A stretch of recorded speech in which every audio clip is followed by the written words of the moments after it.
मैं डॉक्टर भामा अग्रवाल आपके अपने यूट्यूब चैनल पर आपका स्वागत करती हूँ, अभिनंदन करती हूँ। आइए प्यारे बच्चों, आज हम अपनी पाठ्य पुस्तक मध्यकालीन काव्य कुंज में संकलित कवि रसखान द्वारा रचित रचना का अध्ययन आरंभ करते हैं।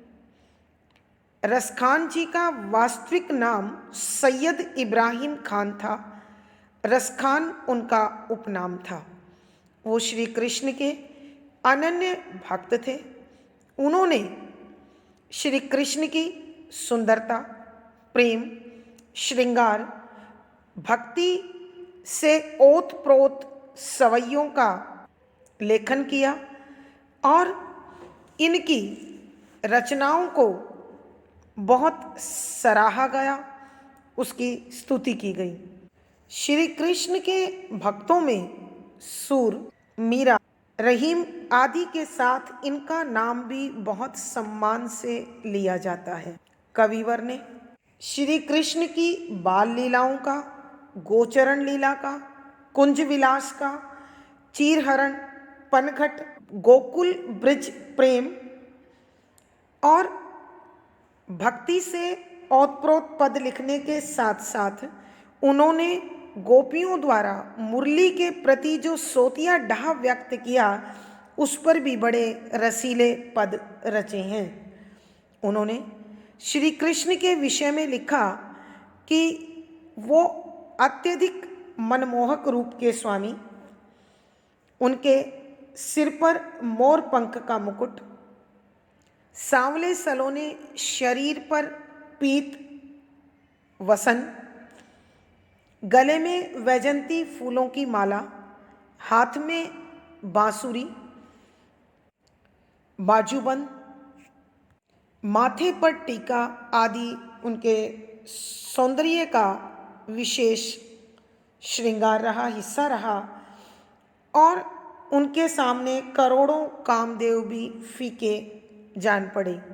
मिट्टी से भरा हुआ बाल रूप हो अथवा वो किशोरा अवस्था में गोपियों के साथ खेल कर रहे हों अथवा मथुरा में उन्होंने मनमोहक रूप धारण किया हो, हर एक रूप सौंदर्य को रसखान जी ने बड़े सुंदर शब्दों में उकेरा है। उन्होंने गोप लीलाओं का भी बड़ा सुंदर वर्णन किया है। गोपियों के द्वारा श्री कृष्ण के प्रति अनन्य एकनिष्ठ प्रेम भावना और प्रेम की एक निष्ठता, यहाँ तक कि गोपियों को श्री कृष्ण की बांसुरी की संगत भी प्रिय नहीं लगती है। वो इस बांसुरी को अपनी सौतन भी मानती हैं और इस बांसुरी की आवाज़ की वो दीवानी भी हैं। कवि ने यह भी इन पदों में स्पष्ट किया है कि मनुष्य चाहे कितने ही वेद, पुराण, ग्रंथ आदि पढ़ ले, लेकिन प्रभु को पाने के लिए सच्चा प्रेम ही काफ़ी है, क्योंकि ईश्वर प्रेममय है। यदि प्रेम नहीं होगा तो ईश्वर को पाना भी सरल नहीं है। जो भक्त प्रेममय है वह तुच्छ से तुच्छ वस्तु से प्रभु को अपने साथ रिझा सकता है। रसखान जी ने ब्रज में खेली जाने वाली होली का सुंदर चित्रण भी यहाँ में किया है। उन्होंने बताया है कि सभी ऋतुओं में बसंत अत्यंत मोहक होती है और उसका व्यापक असर संपूर्ण प्रकृति के साथ साथ जीव जगत पर भी देखा जा सकता है। इस बसंत के महीने में फाग के त्यौहार पर प्राय सभी अपने अपने साथियों से मिलते हैं, तो कवि ने यहाँ गोपियों की श्री कृष्ण के प्रति शिकायत, उनके प्रेम की एक निष्ठता, नोक झोंक आदि का बड़ा सुंदर सजीव चित्रण किया है। इन पदों में श्री कृष्ण के जिस बहुरंगी रूप की झलक हमें मिलती है वो इस प्रकार है। आगामी सवैयों में हम उसे पढ़ेंगे, समझेंगे और निश्चित रूप से जब आप उन्हें सुनेंगे तो आप भी महसूस करेंगे कि रसखान द्वारा रचे गए ये सवैये वास्तव में रस की खान ही हैं। सवैया संख्या 10। कल कानन कुंडल मोर पखा उर पैवन माल विराजती है, मुरली कर मैं अधरा मुस्कानी तरंग महाछवि छाजती है, रस खानी लखई तन पीत पटा सतदामिनी की दुति लाजती है, वह बांसुरी की धुनि कान परई कुल कानी हियो तजी भाजती है। प्रसंग प्रस्तुत पद हमारी हिंदी की पाठ्य पुस्तक मध्यकालीन काव्य कुंज में संकलित रीतिकालीन कवि रसखान जी द्वारा रचित छंद शीर्षक के अंतर्गत सवैयों से लिया गया है। संदर्भ: यहाँ कवि रसखान जी भगवान श्री कृष्ण के मनोरम मनोहारी रूप का वर्णन कर रहे हैं। उन्होंने श्री कृष्ण के द्वारा पहने गए आभूषण, मुकुट, वस्त्र आदि सबके सुंदर स्वरूप का अत्यंत मनोरम चित्रण किया है और साथ यह भी बताया है कि जब उनकी बांसुरी बजती है तो गोकुल में, ब्रज में उसका क्या असर होता है। इसी प्रकार के भावों को स्पष्ट करते हुए कविवर लिखते हैं कि व्याख्या शब्दों के अर्थ साथ साथ।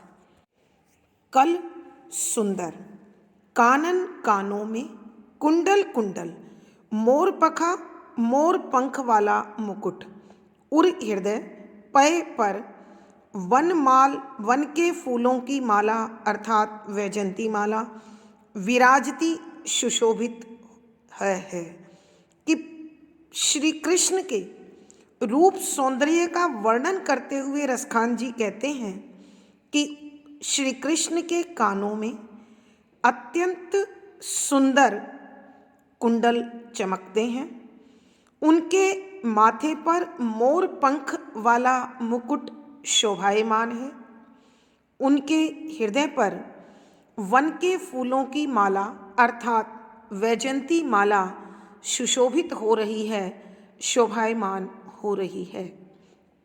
मुरली बांसुरी, कर हाथ, में अधरा होठों पर, मुस्कान मुस्कान, तरंग लहर, महाछवि अत्यधिक सुंदरता, छाजती सुशोभित है कि उनके आराध्य श्री कृष्ण के हाथों में बांसुरी है, अधरा मुस्कानी, उनके होठों पर मुस्कान है, तरंग महाछवि कि ये दोनों सुंदरता की महान लहर बनकर उनके शरीर पर शोभायमान है, जो भक्तों के हृदय पर उसी प्रकार प्रभावशाली असर करती है।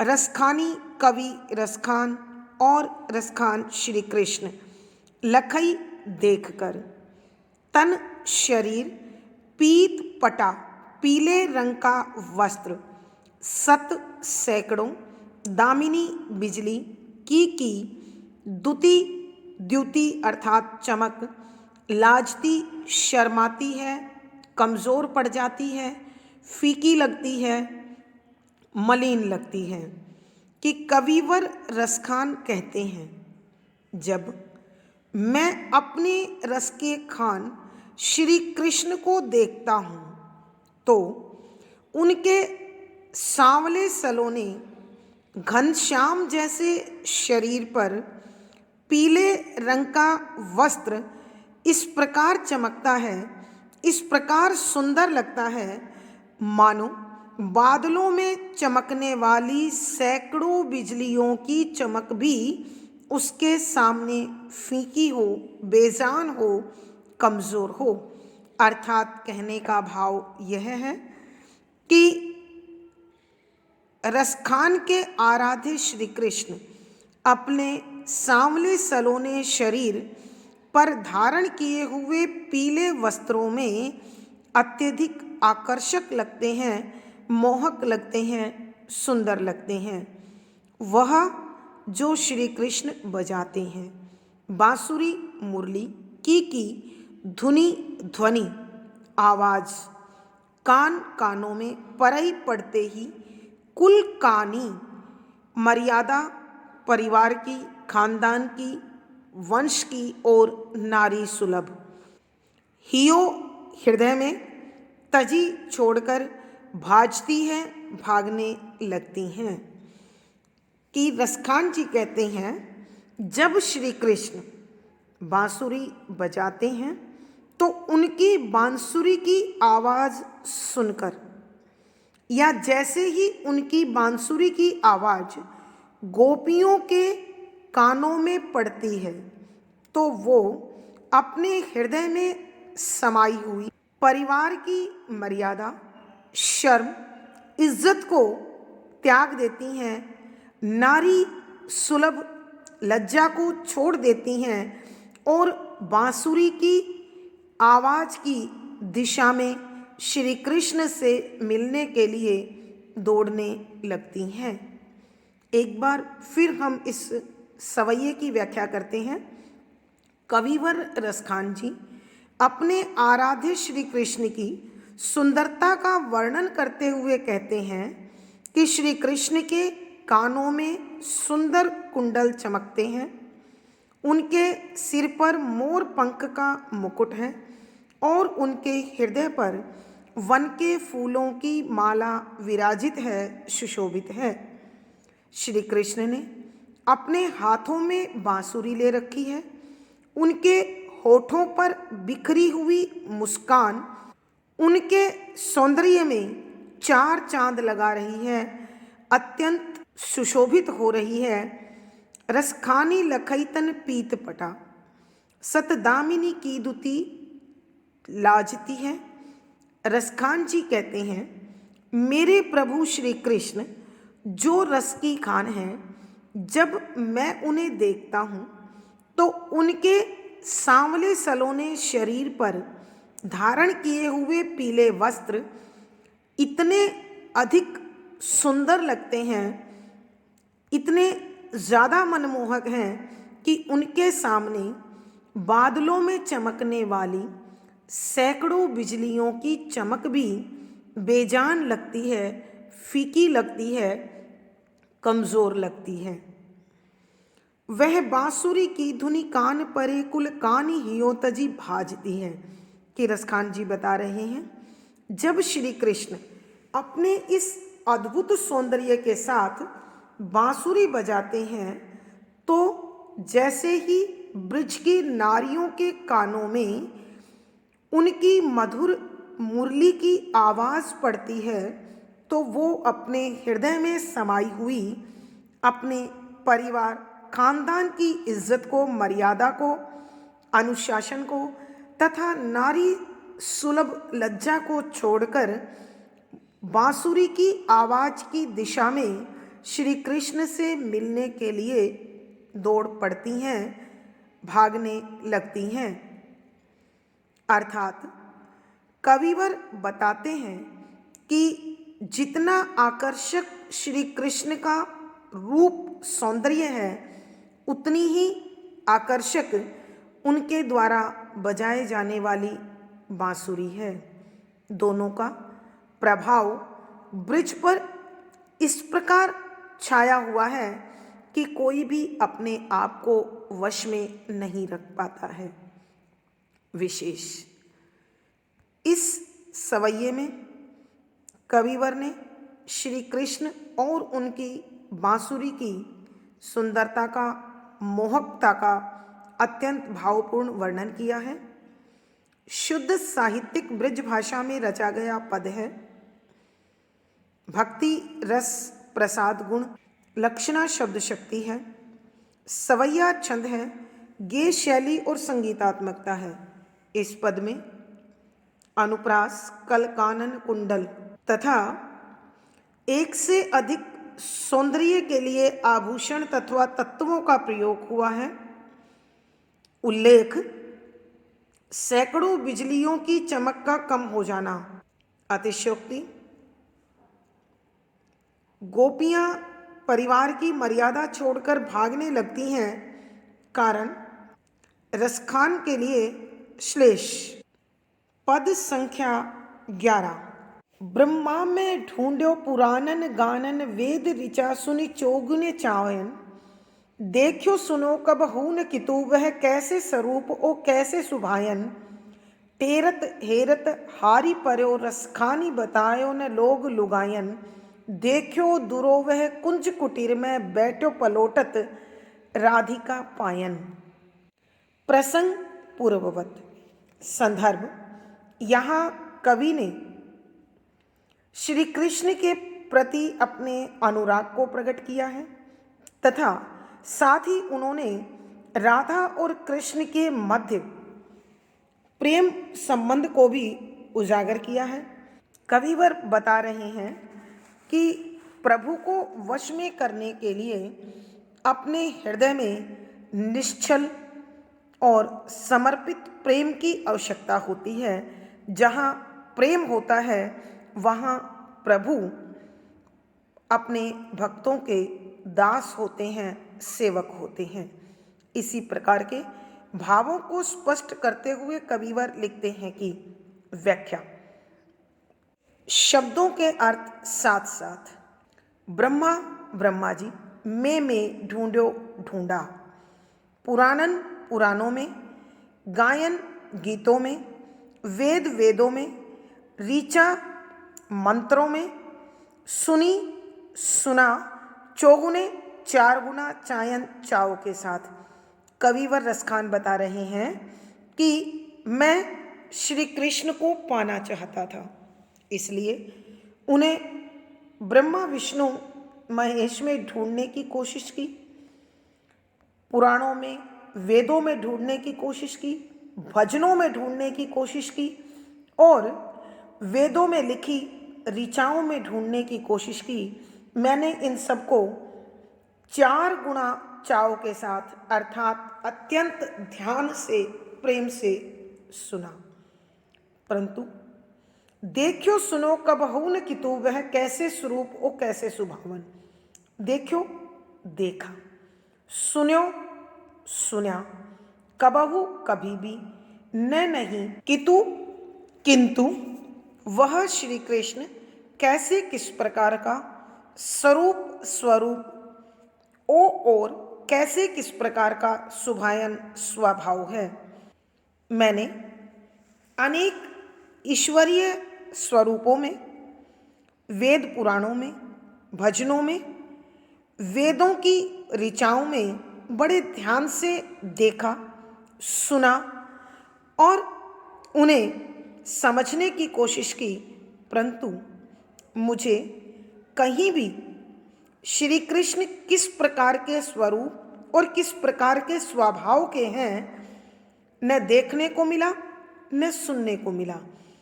अर्थात कवि बताना चाहते हैं कि ईश्वर केवल धर्म ग्रंथों के पढ़ने से और सुनने से प्राप्त नहीं किए जा सकते।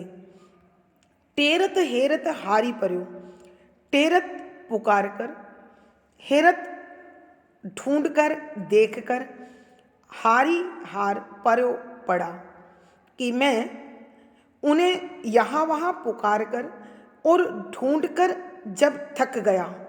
रसखानी कवि रसखान जी कहते हैं और दूसरा रस की खान श्री कृष्ण के लिए। बतायो न लोग लुगायन, कि किसी भी स्त्री और पुरुष ने मुझे उसके विषय में कोई जानकारी नहीं दी। कि रसखान जी कहते हैं जब मैं मेरे प्रभु श्री कृष्ण जो रस की खान हैं, उन्हें यहाँ वहाँ ढूंढ ढूंढ कर, पुकार पुकार कर थक गया। किसी भी स्त्री पुरुष ने मुझे उसके विषय में कोई परिचय नहीं दिया।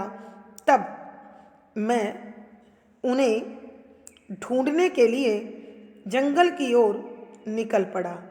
देखो, देखा दूरों दूर वह जिस श्री कृष्ण को मैं ढूंढ रहा था, कुंज कुटीर, कुंज की बनी हुई एक कुटीर में माँ में बैठा हुआ, पलोटत लेटा हुआ,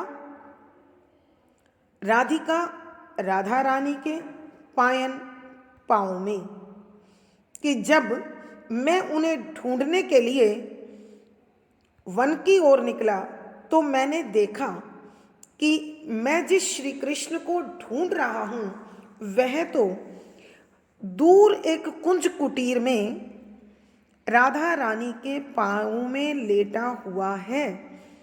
कहने का भाव यह है कि प्रभु जिन भक्तों के हृदय में अपने प्रति प्रेम देखते हैं, वो उनके वश में हो जाते हैं, उनके अधीन हो जाते हैं।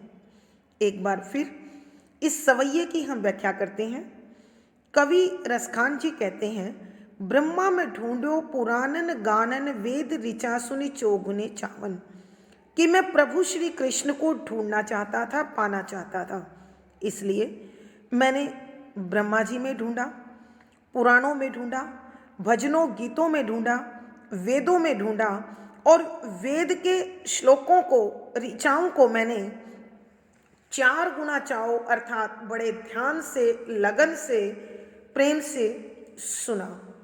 देखो सुनो कब हऊ न किंतु, वह कैसे स्वरूप ओ कैसे सुभावन, कि इन सारे धर्म ग्रंथों के सुनने पढ़ने से भी मुझे कहीं अपने प्रभु श्री कृष्ण के स्वरूप और स्वभाव के विषय में देखने सुनने को अथवा कोई जानकारी मुझे प्राप्त नहीं हो सकी। टेरत हेरत हारी पर्यो रसखानी बतायो न लोग लुगायन, कि रसखान जी कहते हैं, मैं अपने रस की खान श्री कृष्ण को जब यहाँ वहाँ ढूंढने के लिए पुकार रहा था, ढूंढ रहा था, तो कोई भी स्त्री और पुरुष मुझे उसके विषय में कोई जानकारी नहीं दे पाई, और मैं उन्हें ढूंढते ढूंढते दूर तक निकल गया। देखो दुरोवह कुंज कुटीर में बैठो पलोटत राधिका पायन, कि मैंने जब दूर तक ढूंढते हुए उन्हें निकल गया तो देखा कि एक कुंज कुटीर में वह मेरा श्री कृष्ण राधिका के पाँव में लेटा हुआ है। अर्थात कहने का भाव यह है कि प्रभु धर्म ग्रंथों से, धार्मिक आडंबरों से नहीं, बल्कि प्रेम की भावना से वश में होते हैं। जहाँ प्रेम होता है वहाँ प्रभु अपने भक्तों के सेवक बन जाते हैं। विशेष यहाँ कवि ने प्रेम के महत्व को दर्शाया है।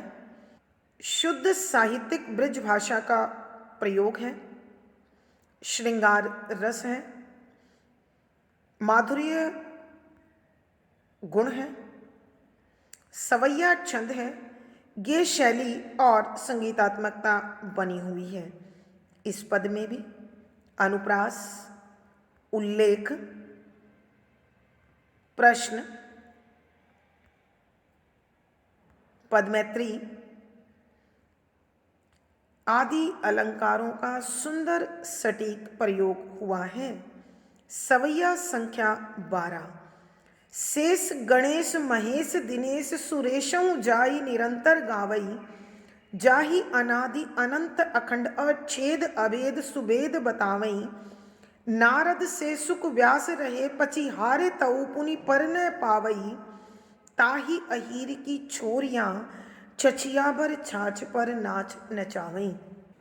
प्रसंग पूर्ववत। संदर्भ, इस सवैये में कविवर प्रभु श्री कृष्ण के अवतारी और निर्गुण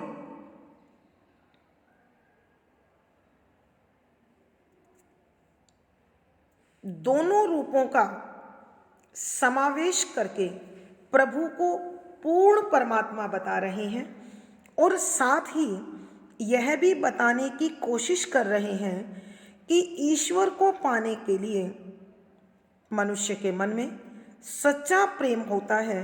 जहाँ प्रभु को भक्तों के हृदय में निश्चल प्रेम दिखाई देता है, उन भक्तों के साथ तो प्रभु फिर न जाने कैसी कैसी मानवीय लीलाएं करते हैं और उनको आनंद विभोर कर देते हैं।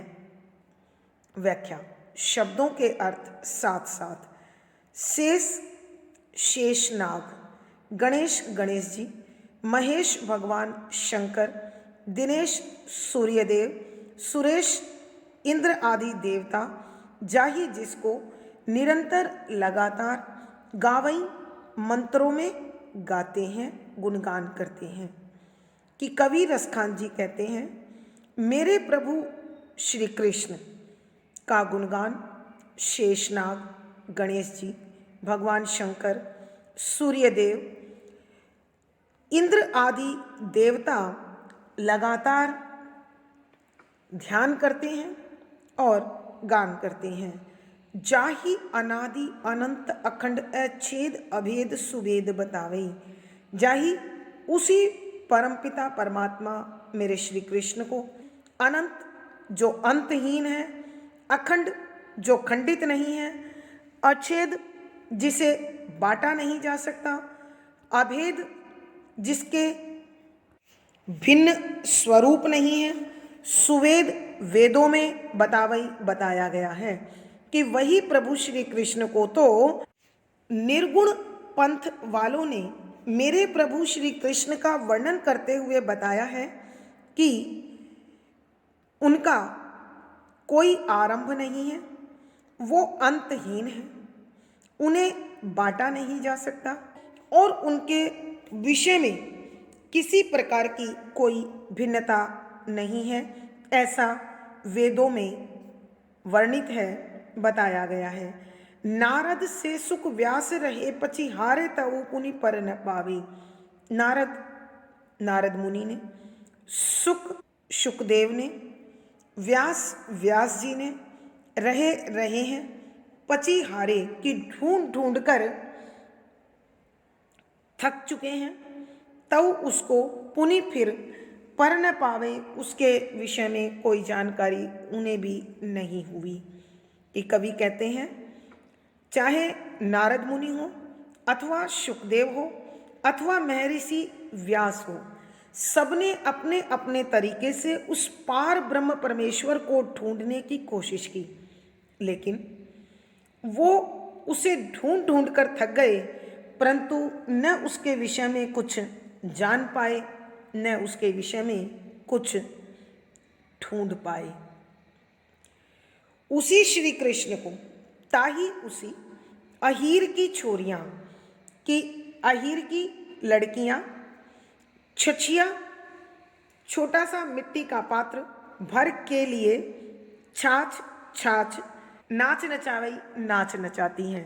कि वो श्री कृष्ण, वो प्रभु जिसे न कोई देवता पा सका, न कोई प्रभु पा सके, न नक्षत्र पा सके, न बड़े बड़े ऋषि मुनि साधु सन्यासी पा सके, जिसे निर्गुण ईश्वर वालों ने निर्गुण स्वरूप दिया और सगुण वालों ने सगुण स्वरूप दिया, उसी प्रभु श्री कृष्ण ने प्रेम से अहीरों की लड़कियों द्वारा दी जाने वाली छोटे से मिट्टी के पात्र भर छाछ के लिए नाच नचाया और प्रभु मन से उस छाछ के लिए नाचे।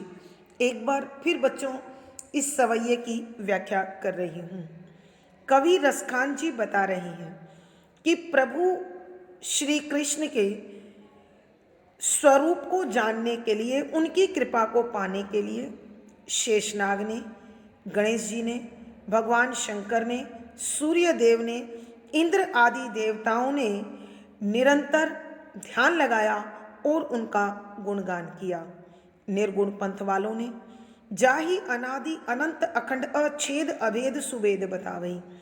कि निर्गुण पंथ वालों ने उसे एक अलग निर्गुण स्वरूप दिया, उसे अजन्मा, अखंड, अजर, अमर बताया, कि उन्होंने बताया यह वो ईश्वर है जिसका कभी आरंभ नहीं हुआ, जो अंतहीन है, जो बांटा नहीं जा सकता, जिसके स्वरूप में कोई भिन्नता नहीं है और जिसके गुणों को अलग दृष्टि से, अलग रूप रंग में नहीं देखा जा सकता, ऐसा अनेक वेदों में बताया गया। नारद से सुख व्यास रहे पचिहारे तऊ पुनि पर न पावी, कि चाहे नारद मुनि हो, सुखदेव हो अथवा महर्षि व्यास हो, वो सब इस पार ब्रह्म को ढूंढ ढूंढ कर थक गए, परंतु फिर भी उन्हें उसके विषय में कोई जानकारी, कोई ज्ञान प्राप्त नहीं हुआ। उसी प्रभु को ताही अहीर की छोरियां छछिया भर छाछ पे नाच नचावे, कि उसी पार ब्रह्म परमेश्वर को, उसी प्रभु को अहीरों की लड़कियां छोटे से मिट्टी के पात्र में छाछ पाने के लिए ललचाकर अपनी इच्छा अनुसार नाच नचाती हैं। अर्थात कहने का भाव यह है कि प्रभु श्री कृष्ण को पाने के लिए भक्तों के हृदय में महज निश्चल प्रेम की आवश्यकता है, अन्य कोई तत्व उन्हें बांध सके ऐसी किसी की सामर्थ्य नहीं है। भावार्थ, कवि के कहने का भाव यह है कि ऐसा परम शक्तिशाली प्रभु अगर छोटे से मिट्टी के पात्र में छाछ पाने के लिए अहीर की लड़कियों के सामने नाच सकता है, तो ऐसे प्रभु का सबसे बड़ा गुण यही है कि उसे पाने के लिए सच्चा प्रेम हृदय में हम पैदा करें। विशेष यहाँ कविवर ने ईश्वर के उस ब्रह्म स्वरूप को स्वीकार किया है जो सगुण और निर्गुण दोनों में पाया जाता है। शुद्ध साहित्यिक ब्रज भाषा का प्रयोग है, भक्ति रस प्रसाद गुण है, लक्षणा शब्द शक्ति है, सवैया छंद है, गे शैली और संगीतात्मकता बनी हुई है। इस पद में उल्लेख, अनुप्रास, स्वभावोक्ति आदि अलंकारों का सुंदर सटीक प्रयोग हुआ है। धन्यवाद बच्चों, आज की वीडियो में इतना ही। अगली कक्षा में फिर मुलाकात होगी। पिछली वीडियो का लिंक आपको यहाँ पर मिल जाएगा। आशा है आपको यह विषय अच्छा लगा होगा और रुचिकर भी लगा होगा। कमेंट बॉक्स में लिखकर मुझे बताएं। वीडियो को लाइक करें, शेयर करें और चैनल सब्सक्राइब करें। धन्यवाद बच्चों, आपका दिन और जीवन मंगलमय हो। इसी शुभकामना के साथ आभार, धन्यवाद।